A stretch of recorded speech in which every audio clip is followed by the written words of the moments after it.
सर्वेभ्यो नमो नमः। आज हम अपनी 5वीं वर्कशीट कर रहे हैं और ये हमारी सप्तमी कक्षा की है। सप्तमी कक्षा की 5th वर्कशीट है। इससे पहले 4 वर्कशीट कर चुके हैं बेटा। ये इसमें जो हमारा है ना फर्स्ट चैप्टर बेटा सुभाषितानी, हमने इसमें जो भी हमारी कार्यपत्रक थी वर्कशीट थी वो हमने कर ली थी। आज जो हम इसमें वर्कशीट कर रहे हैं 5वीं, उसमें हम एक कहानी पढ़ेंगे और उस कहानी का जो नाम है वो क्या है, दुर्बुद्धि विनश्यति।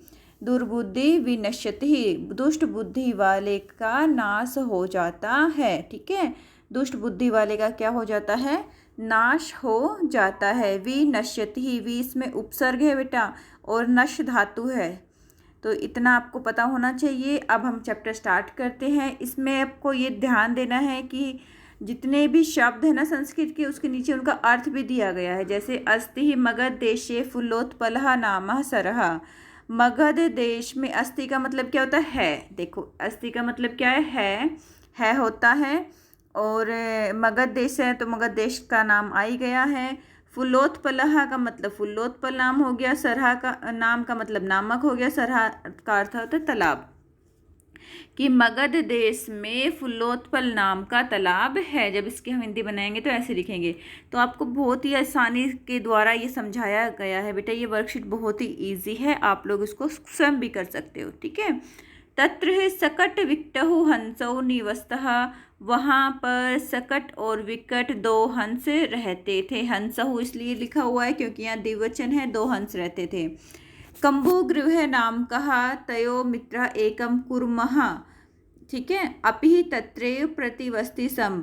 कम्बुग्रीव नाम का उनका मित्र, तयो मतलब उनका, तो उनका एक मित्र कछुआ भी वहाँ पर रहता था। कुर्मः कछुआ, जो भी आप ये बेटा रेड में देख रहे हैं ना वर्ड्स, इनको आपको नोटबुक में लिखना है। ठीक है, सरहा का मतलब तालाब होता है, कुर्मः का मतलब कछुआ होता है, धीवरा का मतलब मछुआरे होता है। ये सभी आपको अपने नोटबुक में लिखने हैं। अथ एकदः धीवरः तत्र आगच्छन्। अथ एक बार मछुआरे वहाँ पर आ गए। तत्र वहाँ पर आगच्छन् आ गए। वहाँ पर कौन आ गए, मछुआरे आ गए। ते आकथ्यन उन्होंने कहा, किन्होंने, मछुआरों ने कहा, क्या कहा, वयम स्वः मत्स्य कुर्मादीन मारिष्यामः। वयम स्वः हम कल मछली और कछुओं को मारेंगे। मत्स्य कुर्मादीना, मत्स्य का मतलब हो गया मछली और कुर्मा का मतलब हो गया कछुआ, तो कछुए को और मछलियों को हम मारेंगे। एतत् श्रुत्वा, ऐसा सुनकर, कुर्मः अवदत्, जो कछुआ है वो कहता है, मित्रे किम युवाभ्याम धीवराणाम वार्ताम श्रुतः, कि हे मित्रों क्या तुमने इन मछुआरों की बातों को सुना, कि जो ये मछुआरे बात कर रहे हैं क्या तुमने उनकी बातों को सुना है। अधुना किम अहम करोमि, अब मैं क्या करूं। हंसहो अवदत्, दोनों हंस बोले, प्राप्तः यद उचितम तत्कर्तव्यम, जो सुबह उचित होगा वही करेंगे और हमें वही करना चाहिए। कुर्मः जो है कछुआ जो है वो कहता है, अवदत् कुर्मः अवदत्, कछुआ बोला, मेवम ऐसा नहीं, तदर्थम यथा अहम अन्यम हृदयम गच्छामि तथा कृतम, कि मैं दूसरे तालाब में जाऊं, तुम कुछ ऐसा करो कि मैं दूसरे तालाब में चला जाऊं। हृदय का मतलब होता है बेटा तालाब, ये भी आपको अपनी नोटबुक में लिखना है। ठीक है, जितने भी रेड से आपको दिखाई दे रहे हैं सबको आपको अपनी नोटबुक में लिखना है। सरः, कुर्मः, धीवरः, वार्ताः, अधुनः। नेक्स्ट है इसके बाद हंसहु अवदत्, हंस कहते हैं आवाम, कि हम दोनों, आवाम किम करवा है, तुम बताओ कि भाई हम दोनों क्या करें। अब उससे पूछ रहे हैं कि बताओ हम क्या करें। कुर्मः अवदत्, कछुआ बोला, अहम युवाभ्याम सह आकाश मार्गेण गंतुम इच्छामि, मैं तुम दोनों के साथ आकाश मार्ग से अन्यत्र कहीं और गंतुम इच्छामि जाना चाहता हूँ। मैं तुम दोनों के साथ आकाश मार्ग से कहीं और जाना चाहता हूँ। गंतुम में तुमुन प्रत्यय लगा हुआ है बेटा। नेक्स्ट है हंसौ अवदत्, दोनों हंसों ने कहा, अत्र कह उपाय, ये कैसे हो सकता है, इसका कोई उपाय बताओ, कोई युक्ति बताओ जिससे हम तुम्हें दूसरे तालाब पर ले जाएं। कच्छपः वदति, कछुआ बोलता है। अब यहाँ पे बेटा 2 पर्यायवाची शब्द है, कुर्मः और कच्छपः। ठीक है, कच्छपः का मतलब भी क्या होता है, कछुआ होता है, और कुर्मः का मतलब भी कछुआ होता है। तो ये यहाँ पे 2 पर्यायवाची शब्द हैं। ओके बच्चा, युवाम काष्ठदंडम एकम। अब वो क्या बता रहा है कि तुम दोनों क्या करो, काष्ठदंडम एक लकड़ी की डंडी लो और उसको क्या करो, चंचुआम धारियतम, और अपनी चंचू में धारण कर लो, अपनी चोंच में उसको धारण कर लो। एक लकड़ी लो और उसको क्या करो, अपनी चोंच में धारण कर लो, अर्थात अपनी चोंच से उसको पकड़ लो। अहम काष्ठदंड मध्य अवलंब्य, अवलंब्य का मतलब था लटक कर।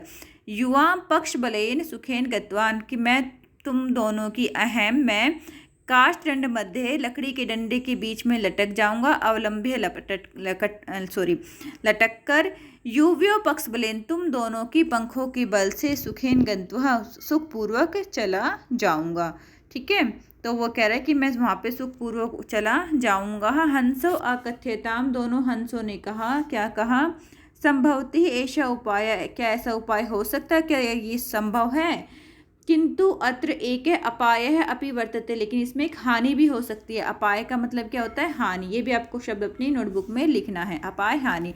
भाई जो तुम बता रहे हो वो संभव हो सकता है, लेकिन उसमें भी एक हानि है, एक दिक्कत आ सकती है। वो क्या आ सकती है, आवाभ्याम नियमान है, हम दोनों के द्वारा, नियम आने का मतलब तो ले जाते हुए, हम दोनों के द्वारा ले जाते हुए, त्वम आलोक्य, हम तुम्हें देखकर, जनहा कंचित वदिष्यन्ति, लोग कुछ ना कुछ कहेंगे, कि जब हम दोनों तुमको आकाश मार्ग से लेकर जाएंगे तो तुम्हें देखकर लोग क्या कहेंगे, कुछ ना कुछ बोलेंगे ही। यदि त्वम उत्तरम दास्यामि, यदि तुमने उनका उत्तर दिया, तदा तब, तो तुम्हारा मरणम निश्चितम, तुम्हारा जो मरण है, मरना है, वो निश्चित है। तो वो जो बेटा हंस है वो उसको बता रहे हैं कि भाई ठीक है, तुमने उपाय जो दिया है वो ठीक है, मैं स्वीकार करते हैं, लेकिन इसकी एक हानि है कि हमें तुम्हें ले जाते हुए अगर लोगों ने तुम्हें देखा और वो कुछ ना कुछ बोलेंगे ही, अगर तुमने उत्तर दिया तो तुम्हारा मरना निश्चित है। अर्थात जैसे ही वो बोलेगा तो बोलने के कारण लकड़ी से उसका मुंह निकल जाएगा और वो गिर जाएगा नीचे। तो इसलिए उन्होंने कहा था अतः त्वम अत्रैव, तो वो उसको गाइड कर रहे हैं कि तुम यहीं पर ही रहो, तुम्हें कहीं दूर जाने की ज़रूरत, दूसरी जगह दूसरे तालाब में जाने की ज़रूरत नहीं है, तुम यहीं पर रहो। ततः श्रुत्वा, उसको सुनकर, क्रुधा कुर्म आवदत, क्रोधित कुर्म जो कछुआ होता है वो कहता है, क्या कहता है, कि मैं मूर्खा, क्या मैं मूर्ख हूँ, क्या मैं मूर्ख हूँ जो तुम्हें ऐसा करूँगा कि किसी को उत्तर दूंगा। उत्तरम न दास्यामि, मैं किसी को भी उत्तर नहीं दूंगा। किंचित अभी न वदिष्यामि, और कुछ भी नहीं बोलूँगा। अतः अहम यथा वदामि तथा युवाम कृताम, तो इसलिए मैं जैसा बोलता हूँ तुम दोनों वैसा ही करो। ये बेटा जो आगे की है वो हम नेक्स्ट वर्कशीट में करेंगे, और इससे के रिगार्डिंग मैं आपको कमेंट बॉक्स में, जो डिस्क्रिप्शन बॉक्स है उसमें आपको वीडियोस दे दूंगी, उसको भी आप लोग सुन लेना। इस चैप्टर की पूरे हिंदी अनुवाद व अभ्यास कार्य करवाया हुआ है, तो आप उसको भी देख सकते हो। अब आपके पास है कि ये कथा कहाँ से ली गई है, तो ये बताया गया है यह कथा पंचतंत्र ग्रंथ से ली गई है, जिसके लेखक कौन है, विष्णु शर्मा। ये आपका ध्यान रखना कि पंचतंत्र के लेखक विष्णु शर्मा हैं। ठीक है, ये आपका जब हम गूगल टेस्ट होगा ना बेटा, उसमें ये क्वेश्चन आ सकता है कि पंचतंत्र के लेखक कौन है, तो आप बता दोगे विष्णु शर्मा। ओके बच्चा, 5 भागों में विभक्त होने के कारण इसका नाम पंचतंत्र पड़ा है। अब आपको ये अपने नोटबुक में लिखने हैं। क्या लिखना है, पहले तो जितने भी ऊपर लिखित पाठ में लाल रंग से रेखांकित शब्द हैं उनका आपको अर्थ लिखना है अपनी नोटबुक में। दूसरा, आपको एक पदेन में उत्तर करना है, और एक पदेन में उत्तर के लिए भी आप लोगों को दिया हुआ है ये वाला बॉक्स, मंजूषा दिया हुआ है। इसमें देख लीजिए, कुर्मशः नाम की मासित, कुर्मः जो है उसका नाम क्या था, तो आप सभी को पता है कम्बुगिर्वः, पहले में आप लगा दोगे कम्बुगिर्व की, जो कुर्मशः नाम कम्बुगिर्वः आसित, जो कछुआ था उसका नाम कम्बुगिर्व था। दूसरे में है सरस्तीरे का अगच्छन, सरस्वती के तीर पर जो तालाब है उसके किनारे कौन आ गया था, सरस तीरे, सरहा का मतलब था तालाब। ठीक है, हृदम का मतलब भी तालाब था, सरहा का मतलब तालाब था, ये भी दोनों पर्यायवाची शब्द बेटा। तालाब के किनारे कौन आ गए थे, तो धीव्रः, सेकंड में हमारा ये हो जाएगा धीव्रा। थर्ड में आपसे पूछा गया है कुर्मः केन मार्गेण अन्यत्र गंतुम इच्छामि, कहाँ दूसरी जगह किस मार्ग से जाना चाहता था, आकाश मार्ग से जाना चाहता था। तीसरे हम आकाश मार्गेण कर देंगे। नेक्स्ट है फुल्लोत्पल है नाम, सर है कुत्र स्थित, फुल्लोत्पल नाम का तालाब कहाँ पर है, तो ये आपका मगध देश में था, तो फोर्थ में आप ये कर दोगे। ठीक है, यहाँ पे बता भी दिया है आपको, सरहा का जो पर्यायवाची है सरोवर है और हृदय है, और कुर्मः का जो पर्यायवाची शब्द है वो आपका क्या है, कच्छपा है। अपाय का मतलब हानि होता है या समस्या होता है, या विलोम पद उपाय का अपाय हो जाएगा। तो बेटा ये बहुत ही इजी वर्कशीट थी, इसको तो आप स्वयं भी कर सकते थे, लेकिन फिर भी मैंने आपको एक्सप्लेन कर दी है। ओके बेटा, अपना ध्यान रखना।